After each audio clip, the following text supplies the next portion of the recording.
So, Activision-Blizzard. So we were just talking about, democratic workplaces, and here is a company that is not a democratic workplace, Activision-Blizzard. So Activision-Blizzard has been criticized in the past for having one of the highest paid CEOs, Bobby Kotick, in the US, not just in the game industry, but in the US as a whole. So he earned $40 million last year. But let's get into the story.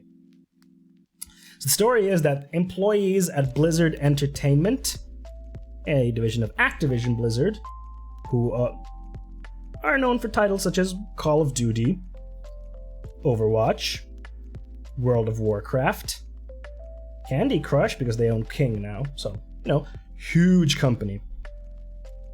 So the employees at Blizzard started circulating a spreadsheet on last week Friday, anonymously to share salaries and recent pay increases. So this is a really good thing, by the way. I just want to get that out first. Sharing salaries is a very, very, very good thing. It's a very good thing. I think salaries should be transparent.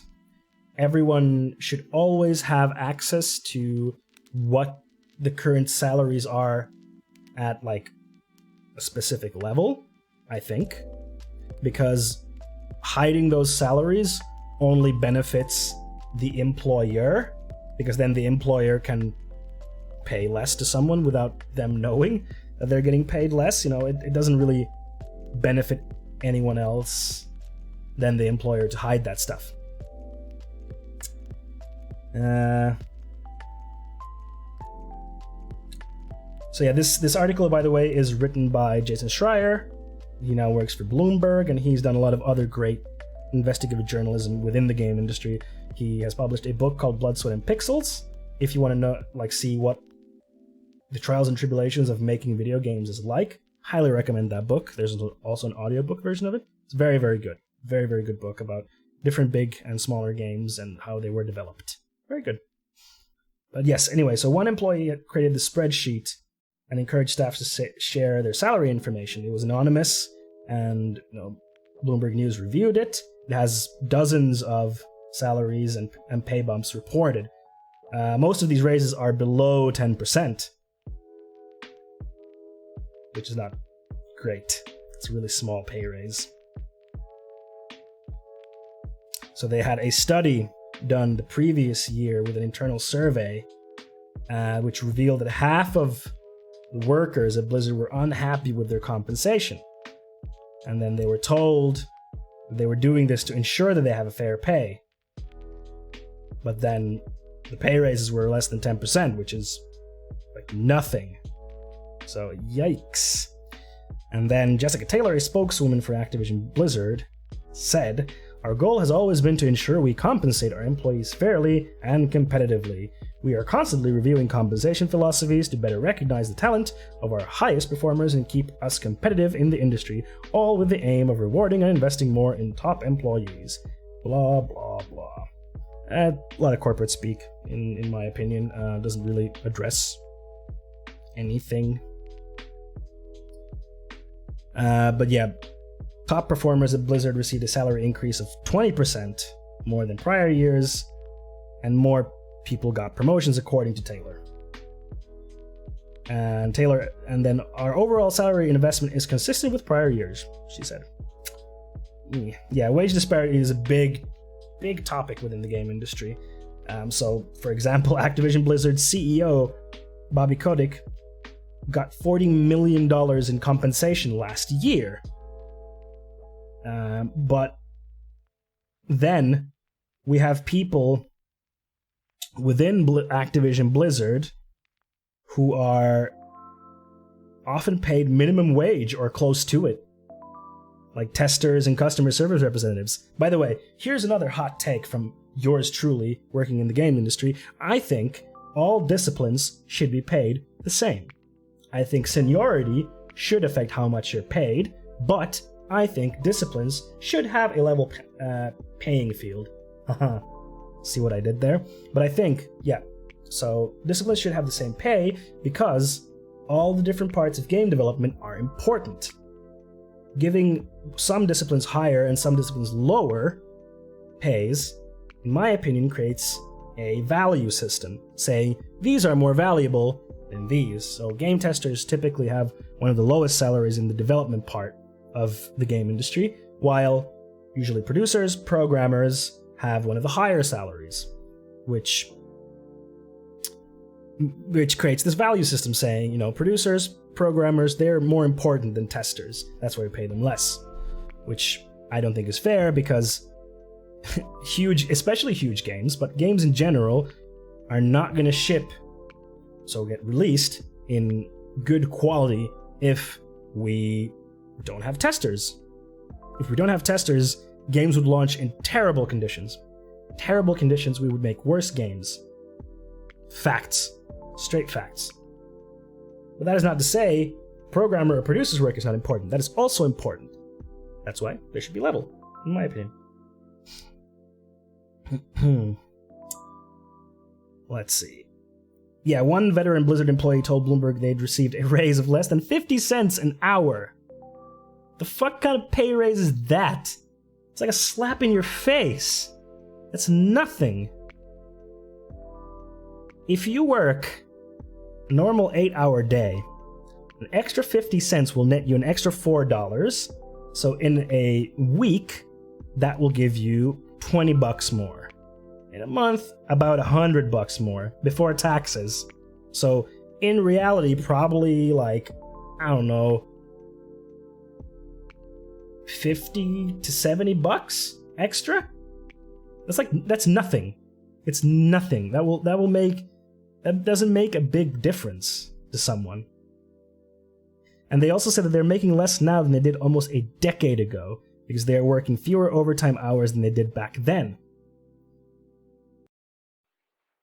That's a lot for me, though. Yes, Theoda, I understand that it's a lot for you individually, but systemically, this type of small pay bump doesn't make a difference because of inflation. So inflation happens, housing prices go up, all the prices go up, and if you get these small bumps, you're merely keeping up to the inflation. So if your pay raises aren't significant, you'll never be able to afford bigger things like housing or, all these types of stuff that require big monetary investments. But if you're just keeping up with inflation, you're never going to have that extra money, But yeah, several former Blizzard employees said they only received significant pay increases after leaving for other companies, such as Riot Games, which is in Los Angeles. Yeah, in the US, though, taking into account living costs, it's nothing. Exactly. Also, you have to pay for, insurance. You have to pay for your car. You have to pay for gas because in Los Angeles area, the public transportation is awful. Like, there's no fucking way you're using that. You have to have a car. And here is the truly, truly terrible end to the story. In 2018, messages on internal Blizzard communication channels reviewed by Bloomberg News, employees talked about money-saving measures they've taken to remain within the company. One employee wrote that they had to skip meals to pay rent, and that they used the company's free coffee as an appetite suppressant. Another said that they would only eat oatmeal and bail on team lunches because they couldn't afford to buy food at the company cafeteria.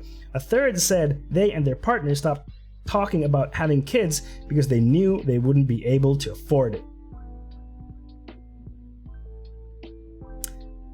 So yeah, that, for example, having a kid in the US is super fucking expensive. I think giving birth at a hospital, I think it's like $10,000 to give birth. So that alone, already giving birth, is so expensive in the US. So expensive. But yeah, to me, this is the most egregious and terrible point of the story. So you have higher level people who earn crazy amounts of money. Bobby Kotick is earning $40 million in a year. But like that's just him, $40 million US. And Activision just reported that their second quarter of the year was a record-breaking quarter.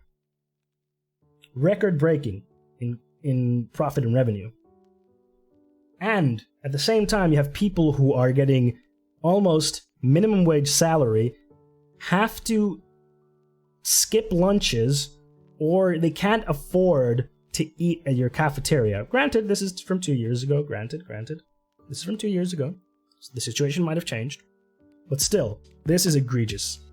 This is just super unethical.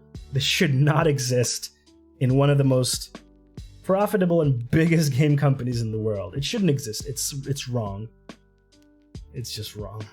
And I'm very happy that Jason Schreier is writing these types of articles because they bring to light these injustices within the game industry. And we need to talk about these injustices because they won't change otherwise. And last time when we were talking about worker co-ops, someone asked, I think, like, what can we do in the meanwhile when we don't have worker co-ops or more democratic workplaces? This is the kind of stuff that you can do. Organize.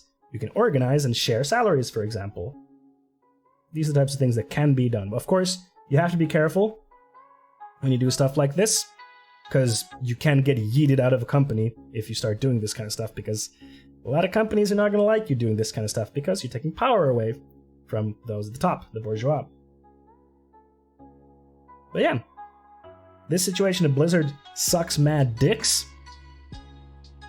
It's unethical for their CEO to be racking in tens of millions of dollars while people down the chain earn peanuts. That's my take.